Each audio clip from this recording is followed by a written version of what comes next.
pourquoi elle a ce corps-là alors qu'elle fait pas de sport et moi je fais plein de sport et j'arrive pas à avoir ce corps-là, pourquoi il prend pas 1 gramme alors qu'il mange n'importe quoi et moi je fais attention à ce que je mange et j'arrive pas à perdre du poids, pourquoi elle réussit mieux que moi. Tout ça c'est des choses qu'on peut entendre assez souvent autour de nous et dans cette vidéo je vais t'expliquer pourquoi tu ne dois pas te comparer aux autres. Si tu me connais pas encore, moi c'est Margot, je suis diététicienne nutritionniste, j'ai déjà accompagné une centaine de personnes à accomplir leurs objectifs dans le sport, à trouver un meilleur équilibre, une meilleure santé. J'ai toujours recommandé ce genre de contenu à des proches ou à mes patients et donc j'ai décidé d'en faire sur ma chaîne. Je prépare une longue série de vidéos, j'essaierai de poster à peu près tous les dimanches, donc si tu as envie de suivre tout ça, abonne-toi. Le sujet du jour, c'est un thème qui, je trouve, touche pas mal de personnes. Le système dans lequel on vit nous pousse toujours à nous comparer, que ce soit à l'école, dans le milieu professionnel, dans le sport. À l'école, ça sera qui a les meilleures notes, qui est le premier de la classe, qui réussit le plus. Dans le milieu professionnel, ça sera qui travaille le plus, qui travaille le mieux.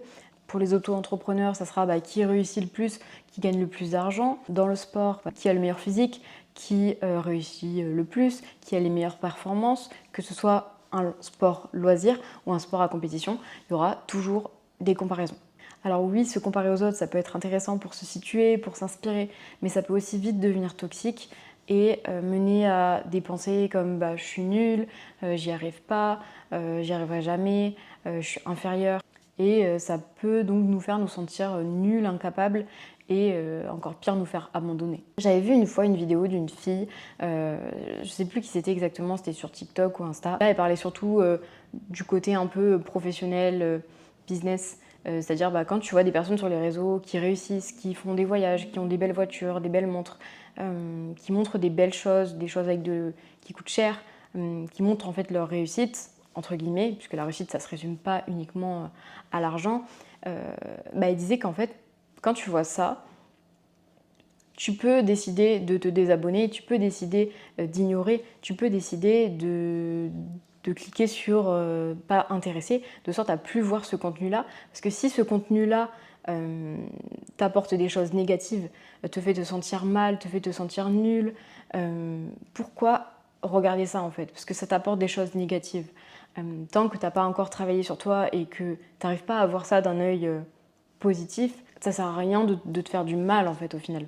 Et de la même façon, si sur les réseaux par exemple tu vois souvent des vidéos, des photos de filles avec des corps de rêve entre guillemets, et que ça te fait te sentir mal, tu te sens pas bien dans ta peau en voyant ça, tu te sens nul, tu te sens pas assez ou trop, si ça te fait du mal, ça sert à rien de t'exposer régulièrement à ça en fait. Mais si ces choses-là, ça te motive à aller au sport, ça te motive à faire attention à ton alimentation, ça te motive à travailler dur, à travailler à l'école, à travailler sur ton business, si ces choses-là te font ressentir des choses positives, c'est une bonne chose. Si ça t'apporte des choses négatives, comme par exemple te sentir nul, te faire les envier, les jalouser, ça sert à rien en fait. Et là, c'est pas les réseaux qui te font te sentir mal, c'est toi qui choisis, puisque tu consommes ce contenu-là. Surtout que n'importe qui peut mettre ce qu'il veut sur les réseaux. On sait très bien qu'il y a beaucoup de personnes qui retouchent leurs photos, qui retouchent même leurs vidéos maintenant. Il y a des personnes qui montrent plein de réussites, plein de belles choses, alors que leur vie à côté de ça, au final, c'est pas si beau que ce que ça en a l'air. Donc voilà, mais ça c'est encore un autre sujet. Et c'est la même chose pour les fréquentations. Si tu fréquentes des personnes qui réussissent dans la vie, qui par exemple ont un business qui fonctionne, qui sont fortes à l'école, qui ont un corps dont tu rêves, mais que ça te fait te sentir mal, ça te fait jalouser, ça sera des relations toxiques et ça t'apportera rien de positif en soi, du moment que tu es dans cet état d'esprit-là. Et en fait, la comparaison, c'est ok à partir du moment où tu comprends que chacun est différent, chacun avance à une vitesse différente, chacun a une enfance différente, chacun a une vie différente. Il y a des personnes qui ont des facilités, d'autres non. Il y a des personnes pour qui ça va aller plus vite, d'autres pour qui ça va aller moins vite. Si je parle pour mon milieu un peu à moi, la nutrition, le sport, etc., les personnes ont toutes une génétique différente, une répartition de la masse grasse différente, une ossature différente, un métabolisme différent, des insertions musculaires différentes, un profil hormonal différent. Et tout ça fait que deux personnes peuvent suivre le même plan alimentaire, le même plan d'entraînement, faire tout pareil, elles n'auront pas forcément pour autant le même physique. Et quand je dis tout ça, bien sûr, je remets pas la faute sur la génétique, et il faut pas pour autant se dire bah j'ai pas une bonne génétique, j'ai pas sa génétique à elle, donc j'y arriverai jamais, je pourrai jamais atteindre le physique que je veux. J'ai pas des parents qui sont dans le business, donc j'arriverai jamais à créer mon business. Non, ça veut pas dire ça. Ça veut juste dire qu'on est un être à part entière et qu'on ne peut pas espérer avoir la même chose qu'un tel, le même physique qu'un tel. Et peut-être que ça prendra plus de temps qu'une autre personne, peut-être que ça demandera plus d'investissement, peut-être que bah, toi tu devras réviser pendant des heures et lui il lit juste sa leçon et c'est bon, peut-être que toi ça va prendre des années avant que tu aies un bon chiffre d'affaires et que tu puisses en vivre. Chacun est différent en fait. Tu peux pas espérer être comme une certaine personne, mais tu peux espérer être une meilleure version de toi-même, toi en amélioré. Et pour ça, il faut faire des changements dans ta vie. Je sais que c'est tentant de vouloir se comparer aux autres. Moi, je sais que ça a été mon cas. Quand j'étais jeune, j'avais pas beaucoup de forme et parfois on se moquait de moi et je m'aimais pas forcément dans mon physique. J'ai voulu changer les choses, je me suis inscrite à la salle et c'est vrai que c'était un peu à ce moment-là le début de l'effervescence de la muscu. Et il y avait plein de modèles fitness en fait sur les réseaux et c'est vrai que je me suis beaucoup comparée et je me comparais à des modèles comme les Twins ou Tiffany Carrasco, je sais plus trop exactement son nom, mais c'était des physiques avec des fessiers développés, des cuisses, etc. Et moi je me disais mais waouh, je veux vraiment ce physique-là, je veux m'entraîner pour ça et je veux vraiment ce physique-là. Et c'est vrai qu'à ce moment-là je comprenais pas vraiment que c'était pas forcément bon de se comparer et de vouloir absolument un physique.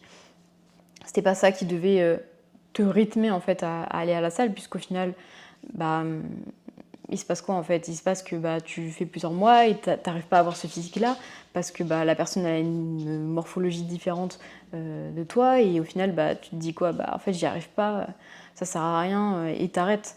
Et souvent c'est ça en fait.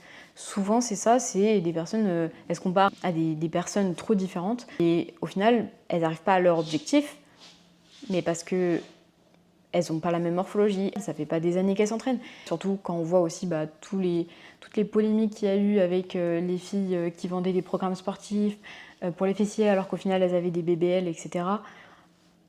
Ça montre bien que ça sert à rien de se comparer, puisqu'au final tu te compares à un modèle fitness, tu as l'impression que tu peux avoir son corps en faisant du sport et au final c'est même pas en faisant du sport qu'elle l'a eu, c'est en faisant une intervention chirurgicale. Au final, maintenant j'ai un corps dans lequel je me sens bien, mais pas parce que j'ai atteint mes objectifs physiques, parce que j'arrive à accepter mon corps comme il est, peu importe les phases de ma vie.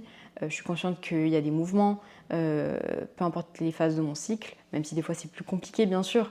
Je ne me regarde pas tous les jours dans la glace en me disant waouh, je suis trop belle, mais globalement j'ai réussi à accepter et à aimer mon corps, à m'aimer. Donc voilà, tout ça pour dire, arrêtez vraiment de vous comparer aux autres, vous vivrez vraiment mieux sans vous comparer constamment aux autres. Même si les réseaux ça facilite vraiment la comparaison, vous avez le choix, vous pouvez faire le choix de ne pas vous comparer aux autres ou de ne pas consommer des contenus qui vous font vous sentir mal. Restez concentré sur vous-même. Toute l'énergie que vous donnez aux autres, vous la perdez en fait pour vous. Donc gardez votre énergie et concentrez-vous vraiment sur vous parce qu'il n'y a que vous qui compte, il n'y a que vous qui pouvez créer du changement sur vous-même. Et les autres, c'est les autres. Il faut vraiment vous dire que toute chose qui vous apporte du positif a sa place dans votre vie et toute chose qui vous apporte du négatif n'a pas sa place dans votre vie. Faites la paix avec vous-même, donnez-vous de l'amour. Et moi, je vous dis à bientôt pour une prochaine vidéo.